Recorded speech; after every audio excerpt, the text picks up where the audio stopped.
Welcome to the Week in Review, the show that brings you up to date on the week that was. Here are the top stories. GDP growth plunges in the March quarter.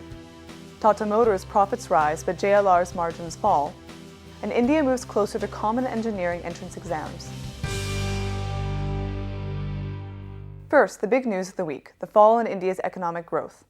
New fourth quarter GDP numbers out on Thursday were worse than most expectations. GDP growth for the 3 months to March was a meager 5.3%. That brings the overall GDP growth for the fiscal to a mere 6.5%.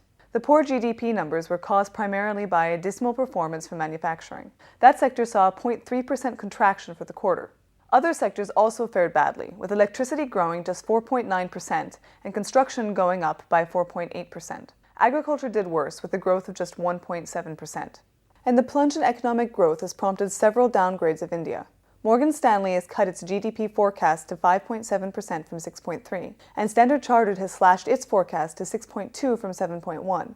The slowdown has also heightened expectations of a rate cut when the Reserve Bank meets on the 18th of June. And in other news, India's telecom industry could be up for an overhaul. On Thursday, the Cabinet approved the National Telecom Policy. The new policy will separate licenses from spectrum, and the government plans to review the TRI Act and retain the policy-making function. Also, the policy authorizes the Department of Telecommunications to finalize the unified licensing regime. Moving to earnings, Tata Motors has ended a lucrative year with a bang. On Tuesday, the company posted bumper earnings for the fourth quarter. Net profit for the 3 months to March raced ahead 136% to 6,234 crores. And revenue climbed 44% to 50,907. Tata Motors benefited from a deferment of tax assets. But the company also got a boost thanks to its UK arm Jaguar Land Rover, which saw robust sales in emerging markets.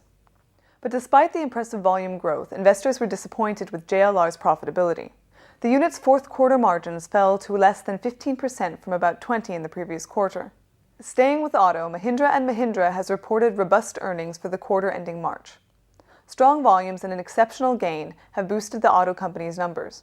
Net profit climbed 35.5% to 911 crores. That was on a 39% rise in net sales to 9,241. Mahindra's profits were boosted by a one-time gain in taxes. But the company also said a tight control on expenses had helped it defend margins in a time of rising input costs. And here are some stories in brief. The government is moving closer to making its large tax claim over Vodafone. On Friday, it notified its most controversial tax rules from the union budget, the retrospective amendment that could make Vodafone liable for some 20,000 crores in taxes. The rules also bring into the net software companies, which will now have to cough up taxes on payments for computer software. While economic growth seems to have switched to low gear, manufacturing has kept its pace in May. The HSBC Market Purchasing Managers Index for the month stood at 54.8. In April, it was a virtually identical 54.9.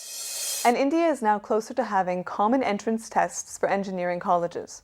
On Monday, the HRD ministry and the IITs came to a compromise on the issue.